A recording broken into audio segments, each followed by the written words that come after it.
पाकिस्तान के परमाणु ठिकाने पर एयर स्ट्राइक, रॉ का इनपुट और इजरायल का मोसाद मॉडल F-16 जेट से लेने वाले थे बदला। पहलगाम आतंकी हमले के बाद चौतरफा पाकिस्तान से बदला लेने की मांग हो रही है। सोशल मीडिया पर कोई सर्जिकल स्ट्राइक तो कोई एयर स्ट्राइक की मांग कर रहा है। इस बीच पाकिस्तान के परमाणु ठिकानों पर भारत के एयर स्ट्राइक के उस प्लान की भी चर्चा हो रही है जो अमल में नहीं आ पाई थी। जानते हैं, बात 1984 की है, जब भारत और इजरायल ने पाकिस्तान में एक गुप्त ऑपरेशन की योजना बनाई थी। उस वक्त ऐसी सुगबुगाहट थी कि पाकिस्तान परमाणु बम बनाने वाला है। तब पाकिस्तान का परमाणु कार्यक्रम भारत के लिए खतरा था।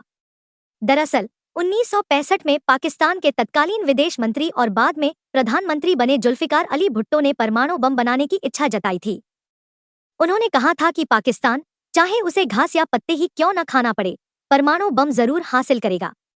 1971 में बांग्लादेश युद्ध में हार के बाद जब भुट्टो ने पाकिस्तान की कमान संभाली तो इस पर काम शुरू हो गया।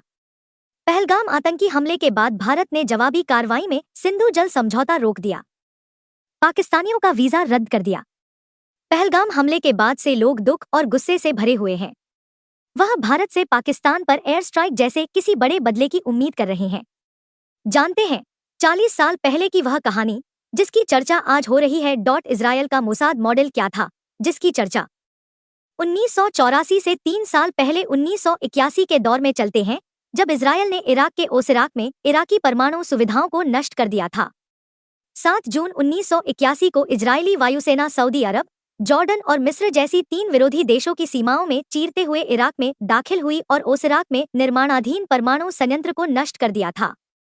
हमले के लिए इजरायल के 8 F-16 विमान और 2 F-15 विमान महज 120 मीटर की ऊंचाई पर उड़े थे।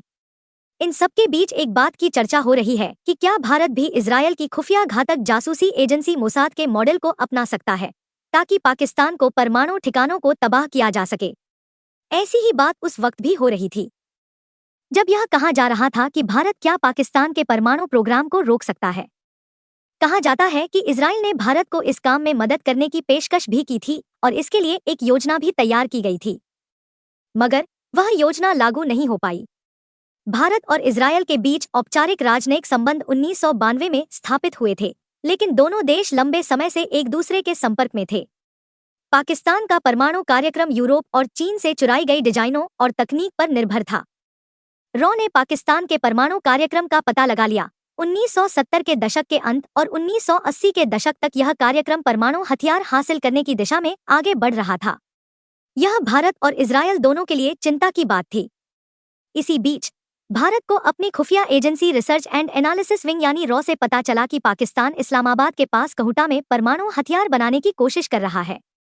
भारत तब दगाबाज पाकिस्तान से 1965 के युद्ध और 1971 के युद्ध का बदला लेने के लिए सोच रहा था। जब पाकिस्तान के परमाणु हथियार विकसित करने की खबर आई, रॉ ने एक सैलून से पता लगाई पाकिस्तान की साजिश। रॉ को संदेह हो चुका था पाकिस्तान परमाणु संयंत्र तैयार करने पर काम शुरू कर चुका है, इसलिए रॉ ने पाकिस्तान में मौजूद अपने एजेंटों को सक्रिय किया। अपने गुप्त अभियान में रॉ ने पाया कि यह परमाणु अभियान इस्लामाबाद के नजदीक कहुटा में चलाया जा रहा है। इस बात की पुष्टि के लिए रॉ के एजेंटों ने कहुटा के उस सैलून से बालों के सैंपल हासिल किए जहां कहुटा संयंत्र के परमाणु वैज्ञानिक अपने बाल कटवाने जाते थे। सैंपल को भारत भेजा गया, जहां वैज्ञानिक परीक्षणों में मालूम चला कि उन बालों में रेडियोएक्टिव गुण मौजूद थे, जिससे स्पष्ट हो रहा था कि ये वैज्ञानिक जहां काम कर रहे हैं वहां परमाणु संयंत्र संबंधित अभियान चलाया जा रहा था। भारत जानता था कि पाकिस्तान का कोई भी परमाणु हथियार सबसे पहले नई दिल्ली को निशाना बनाएगा। वहीं इजरायल को डर था कि पाकिस्तान का इस्लामी परमाणु बम उसके अरब प्रतिद्वंद्वियों के लिए एक बड़ी ताकत बन जाएगा। इसके बाद भारत की खुफिया एजेंसी रॉ और इजरायल की मोसाद के बीच पाकिस्तान के परमाणु बम को लेकर सहयोग शुरू हुआ। एक्सपर्ट का मानना है कि इजरायल ने भारत के साथ एक योजना साझा की थी।